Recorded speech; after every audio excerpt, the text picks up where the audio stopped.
Bismillahirrahmanirrahim. Assalamualaikum warahmatullahi wabarakatuh. Salam sejahtera bagi kita semua, peserta tutorial online dimanapun Anda berada.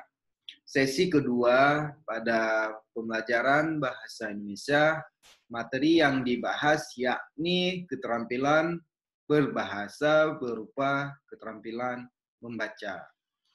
Keterampilan membaca ini tidak asing dan merupakan rutinitas yang kita lakukan, baik saya sebagai dosen maupun peserta tutorial yang saat ini menjadi mahasiswa. Seluruh aktivitas perkuliahan, mahasiswa dituntut harus membaca buku materi pokok yang telah disediakan oleh Universitas Terbuka. Hal ini merupakan suatu keharusan yang dilakukan oleh mahasiswa, sehingga dapat disimpulkan membaca merupakan kegiatan yang tidak dapat dipisahkan.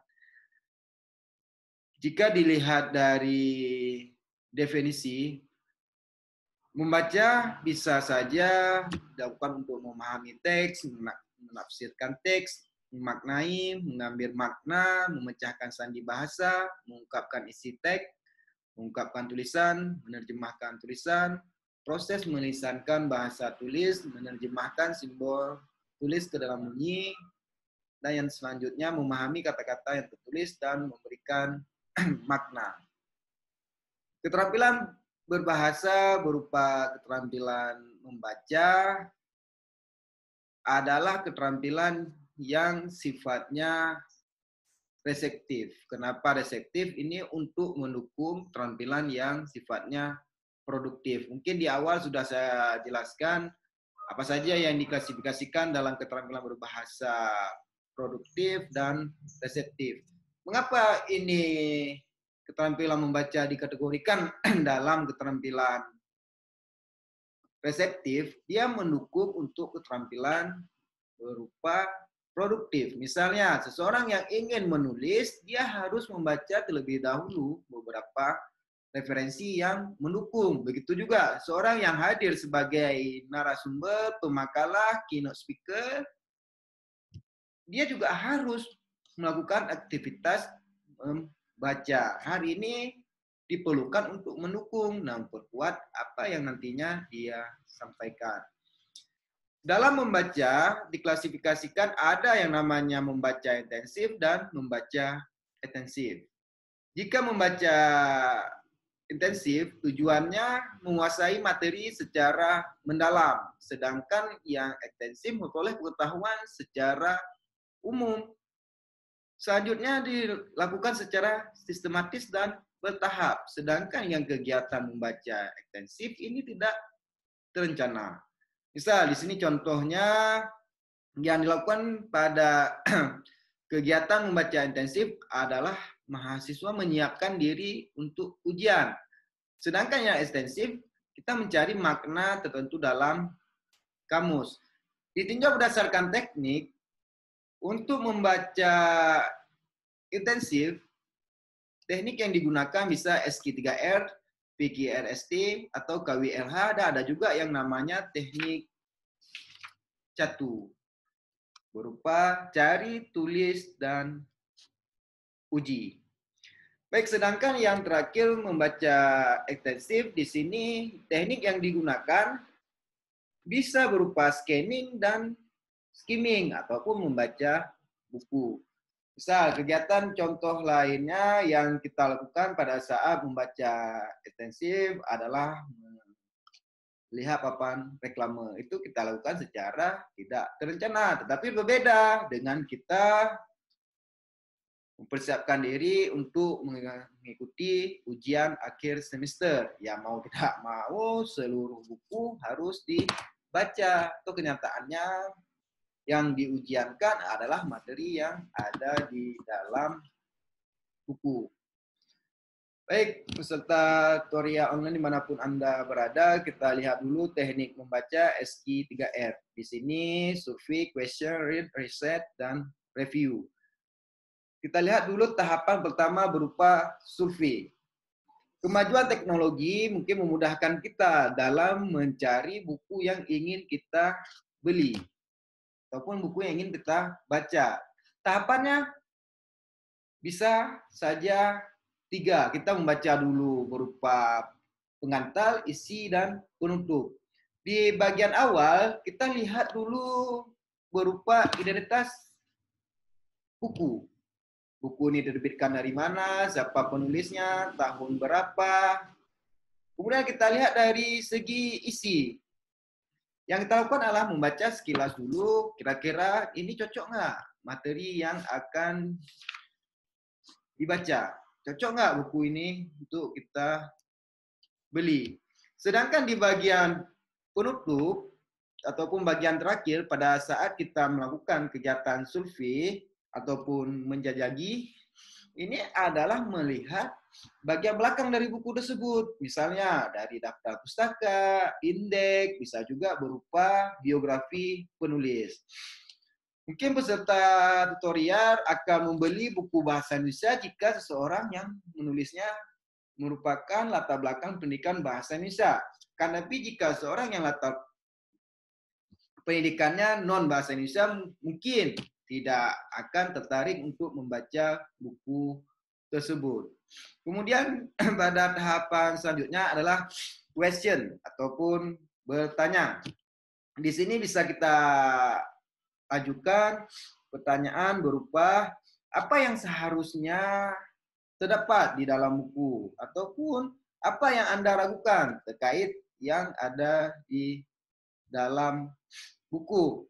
Pertanyaan ini harus dikelompokkan berdasarkan payung-payung temanya. Pertanyaan-pertanyaan yang Anda buat akan memadu kegiatan Anda secara aktif untuk mencari jawaban, membuktikan jawaban, menolak, mengkritik, atau mengumpulkan gagasan pengarangnya. Itu yang tahapan kedua, question. Selanjutnya adalah kegiatan membaca. Untuk kegiatan membaca, mungkin di awal kita sudah buat berupa pertanyaan apa yang ingin kita pelajari, kemudian apa yang isi di dalam buku terdapat untuk kita kuasai. Maka oleh karena itu, kita akan membuat kesimpulan pada saat membaca. Apakah pertanyaan kita yang pertama tadi terjawab, kemudian pertanyaan ini tidak terjawab, ataupun terjawab, tapi kita belum puas terhadap jawaban tersebut. Dan kira-kira di pertanyaan yang pertama, ini ada nggak yang pertanyaan baru? Yang terakhir adalah menolak gagasan penulis dan mengukuhkan gagasan penulis serta sebagainya. Ataupun untuk kegiatan membaca ini mendukung dari kegiatan yang sifatnya tadi bertanya. Kemudian kegiatan selanjutnya riset ataupun menceritakan. Oke, ada kegiatan berupa perlombaan untuk membuat sinopsis. Selanjutnya setelah dibaca buku keseluruhan, ya diminta peserta ini untuk menceritakan kembali apa yang dia baca. Kemudian yang terakhir adalah review, meninjau ulang. Ketika semua kegiatan yang sudah lakukan, mulai survei, question, riset, yang terakhir adalah review, meninjau ulang apa yang sudah dilakukan dari langkah pertama sampai yang terakhir. Itu yang dilakukan pada kegiatan review. Baik peserta tutorial online, kita lihat teknik membaca intensif selanjutnya adalah PQRST. Di sini ada berupa preview, kemudian question, read, summarize, dan menguji. Oke, kegiatan ini hampir sama dengan kegiatan SQ3R. Yang berbeda di sini adalah diminta untuk membuat ringkasan. Mungkin sering yang kita lakukan ataupun kita temukan ada catatan pinggir ataupun ya ada catatan kolom namanya. Batas buku ada ruang kosong, itu ditulis apa yang dia peroleh. Begitu juga mungkin sebagian orang yang tahapan summarize ini atau membuat ringkasan dibuat ditandai dengan stabilo. Tapi lebih bagus ini kita memang ada sebuah buku catatan, kemudian kita tulis apa bagian yang penting. Kemudian kita uji kira-kira yang semula di pertanyaan kita ajukan ini dapat terjawab ataupun tidak.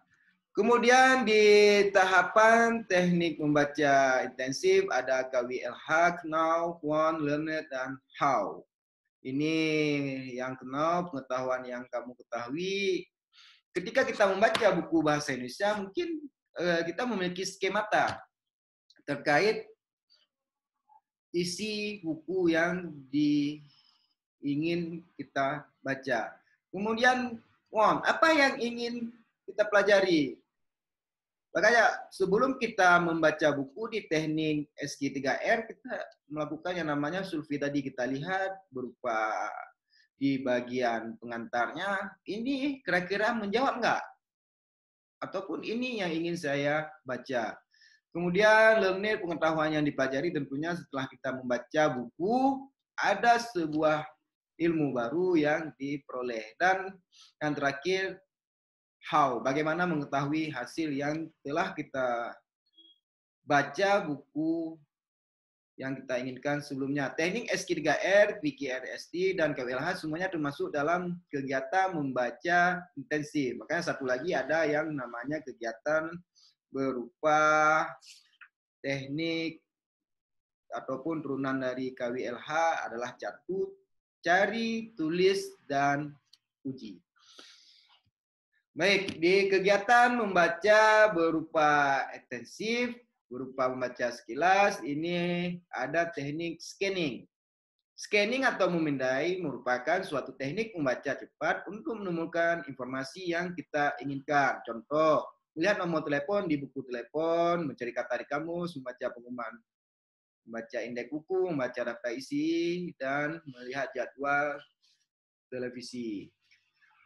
Jika dulu mungkin sebelum ada handphone, ada buku yang berisi daftar nomor telepon. Itu semuanya. Saya masih ingat dulu di tahun 2006, tahun 2005, misal saya mau menelepon si A. Saya buka dulu bukunya, oh ini ada tidak nomornya. Ataupun yang paling simpel, kita mau mengetahui dulu nomor telepon kantor yang ingin kita tuju. Kita lihat di buku telepon. Begitu juga di kamus. Kita lihat dulu berupa indeksnya. Ini di halaman berapa terdapatnya. Oh, kalau itu langsung kita baca. Tapi yang dinamakan membaca scanning ini ya tidak membaca keseluruhan buku. Bisa saja sebelum dilakukan kegiatan membaca intensif, yang dilakukan adalah kegiatan teknik scanning. Kita lihat dulu sekilas, bukan kita lakukan secara lengkap. Kemudian di kegiatan membaca intensif ada yang namanya teknik skimming. Teknik skimming merupakan teknik membaca cepat yang bertujuan mendapatkan inti teks. Teknik membaca ini tidak bertujuan untuk mendapatkan pemahaman teks secara menyeluruh, melainkan hanya untuk mengetahui garis besar atau ide utama dari teks yang kita baca. Contoh mengenali topik teks, mengetahui sudut pandang pengarang, mendapat bagaimana di dalam teks yang dibutuhkan, mengetahui organisasi penulisan, dan menyegarkan ingatan sesuatu yang pernah kita baca. Pada intinya kegiatan skimming ini berbeda dengan yang scanning tadi. Skimming dia memang tujuannya mendapatkan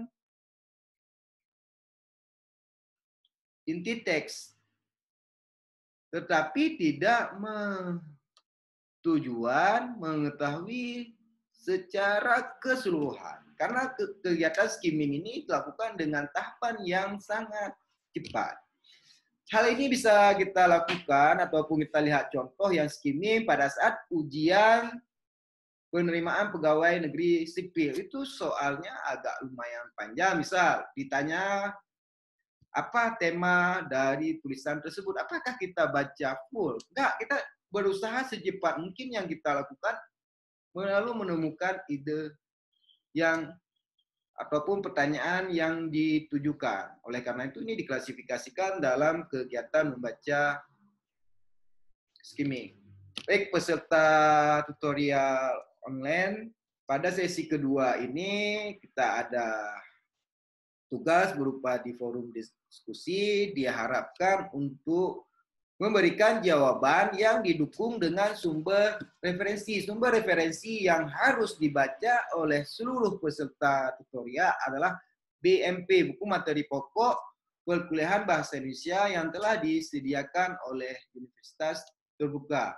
Pada sesi pertama, saya banyak menemukan jawaban yang sekedar bisa saja dia menyalin dari internet ataupun dari sumber lainnya, lalu tidak dibuat dengan bahasa sendiri dan juga tidak dicantumkan sumber referensi. Saya harapkan jika mengambil dari buku itu bisa berpendapat sekian, lalu kita buat simpulan berdasarkan pendapat tersebut dapat disimpulkan kira-kira apa.